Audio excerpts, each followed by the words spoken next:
This is the BYD Dolphin Surf, or as some call it, the Dolphin Mini, or as some call it, the Seagull. Well, I don't know, why do they have to give it so many different names?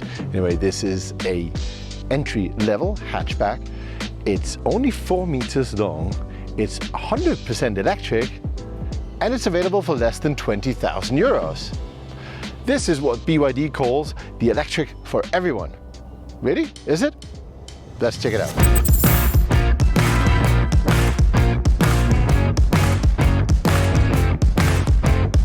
So this small hatchback is 4 meters long and it's 1.60 meters tall. Perfect dimensions for a city runabout. We've got 2.50 meters of distance between the wheels, so it's quite comfortable. That's actually relatively large for an A-segment vehicle. Now, what I really do like about it is the design of the exterior. Look, it's not something I would be ashamed of driving around in. It's kind of sporty. It's got a big spoiler here in the back, and we've got this floating roof that they've sort of, painted this bit black so that the roof just kind of floats. I'm not too convinced about the color, but hey, I'm not sure. Pistachio, lime, green, who knows? Anyway, wheels are 16 inches. They're nice. Rear lights with the pattern down here and an LED strip going across the entire car. And let's have a look around the front of the car. We've also got LED lights here, and they are automatic, so it'll put on the high beams when you need to. The car is based on the E-Platform 3 from BYD. Of course, it uses the BYD Blade batteries, LFP.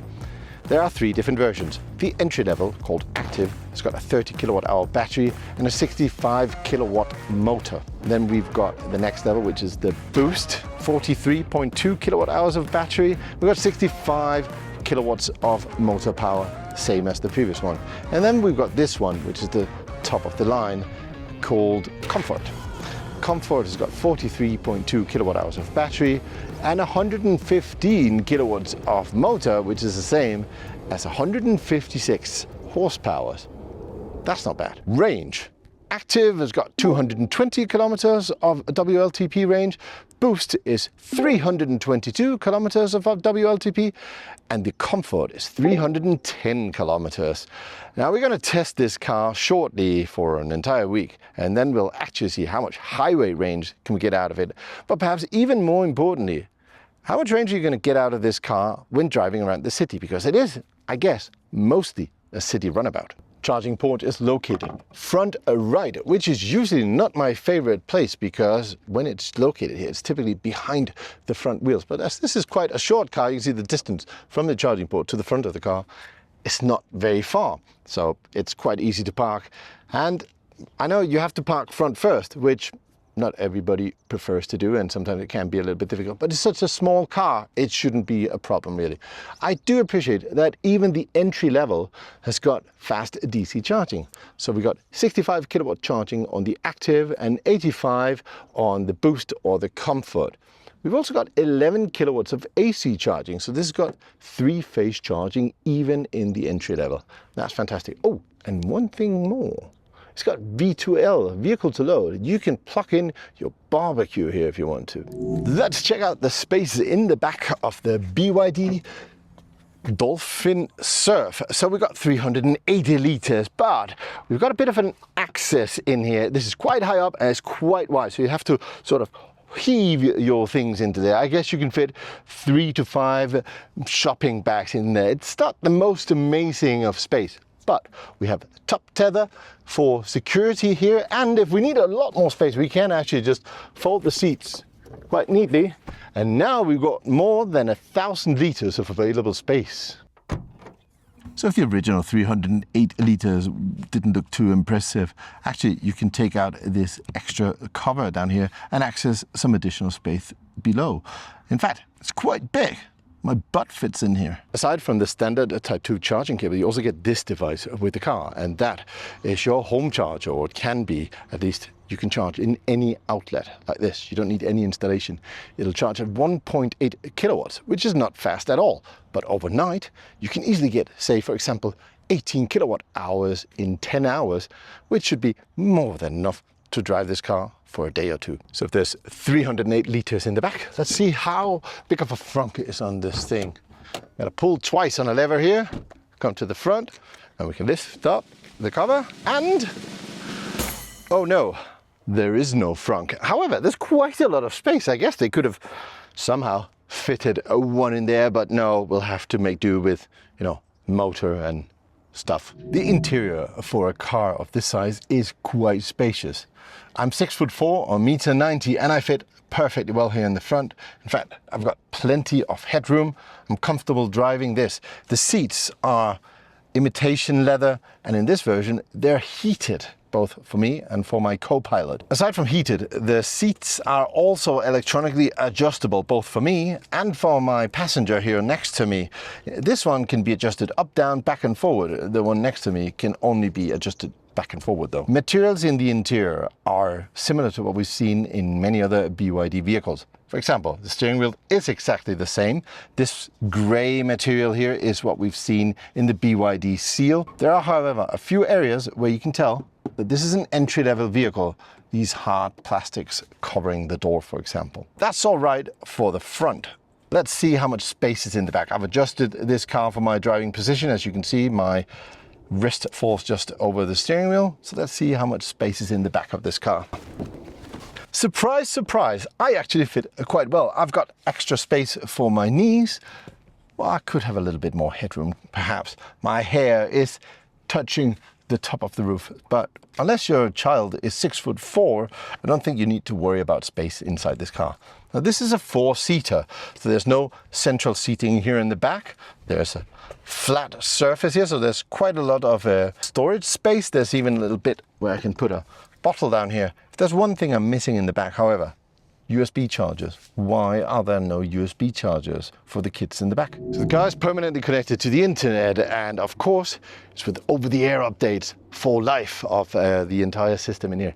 Aside from that, we've got a funny little detail here. This car's got an NFC field where I can actually use my Apple Watch or my phone to just connect there, and then I can access the car without having the keys on me. That's the key. In the Comfort version, you get a mobile phone charger here, 15 watts. And you've also got this screen here, which of course you can turn it, which is always quite fun. Aside from that, in this version, you have 360 cameras. So you can see around the car, turn around, look, looks quite cute on this little image there. You can have different views. There's all sorts of different ways to view these. There are a ton of different cameras on it. Quite impressive for an entry-level car. So there are a million more details about this car, but we can't talk about them right now. There's just too much and too little time. However, we do an electro exam, which is a full review of this car, and we'll have this car ready to test in just about a week. So subscribe now if you don't want to miss that. Okay, let's drive the Mini BYD. I don't like the gear shifters too much. It's sort of like too fiddly, it's too small. Just kidding. Oh, so this car has got 115 kilowatts of motor power, equivalent to 156 horsepower. Not bad for a small car like this, but do take into account that if you get the boost or the active version, you're gonna get significantly less power with only 65 kilowatts of motor power. Now, 115 might even be too much, because if I go roundabout like this one, and I hit the accelerator pedal, it will skid out somewhat. It's actually quite fun. I'm very positively surprised by the suspension on this car. It feels European. It's not jiggly, it's not soft in any way whatsoever, like we've seen from so many other Chinese cars lately. It's rather enjoyable to drive. Steering wheel feels solid and heavy. I've set it to maximum regen, and there are two settings. I think the maximum regen is still way too little on BYD cars. It's basically no regen or very little regen. Now it's maximum regen. I'm doing 120 kilometers now. I let go and we hardly slow down. Furthermore, it won't come to a full stop. It's not a one pedal driving.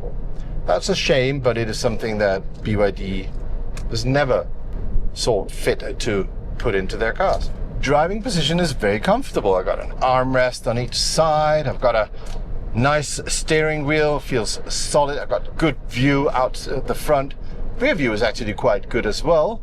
Being a four-seater, I don't have anything in the middle to bother me. You know what, now doing 120 on a highway, this car feels rock solid. It's not just a city runabout. You can drive this car at relatively high speed. Top speed, by the way, is 150 kilometers an hour. And it sits just fine on the road. Really is amazing how Chinese manufacturers have come from nowhere to make super solid cars. We have our inbuilt navigation system, but of course you've got Apple CarPlay, Android Auto, and you don't even need to connect a cable. It just works. Driver assistance feature on this one includes adaptive cruise control, even in the entry-level version. I can also set it to lane keep, and it works quite well, similar to what we've seen in other BYD models. Of course, updates to these systems are continuously being pushed out through over the air. I'm not going to be able to do a full range test of this one because we've just got the car for a couple of hours today, but soon we'll have it for an entire week and we'll test both city range and also highway range, but that's for another day. The cabin is relatively quiet. I do have a little bit of wind noise coming from the mirrors over here, but I mean, way less than other cars in this segment. The price for this car here in Spain is 19,990 euros for the entry level. And that's without any government subsidies or any discounts whatsoever. If you want the boost, you're going to have to pay 23,900 euros. And if you want the top of the line, the one we've got here, the comfort version, it's going to set you back 26,490 euros. However, take into account that we have government subsidies, so you can get up to 10,000 euros of discount on this car. So entry level is almost 10,000. That, I think, is an amazing value for this kind of car. So thank you very much for watching this video, and I'll see you soon with a full review of the BYD Dolphin Surf.